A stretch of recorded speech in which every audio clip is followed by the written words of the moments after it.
Prophet Muhammad, peace be upon him, we believe as Muslims, the greatest of all. He went through a lot of that. They mocked at him, they said things to him, they told him, they tried against him. They did not appreciate anything. He was still very respectful, very polite, very calm, very contained. He continued to repeat the good message. He helped wherever he could. But the patience he bore was way more than any one of us would ever bear. If Allah chose for His most beloved such great tests, then surely when He chooses for us some tests, it's a sign of His love.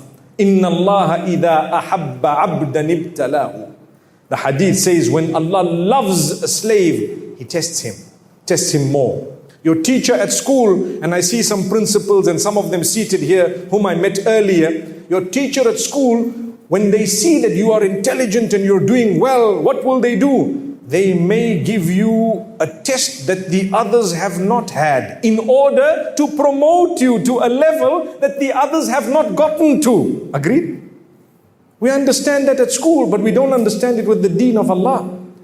When you're close to Allah, another test comes in. When you're even closer, another test, a bigger test comes in. Calm down.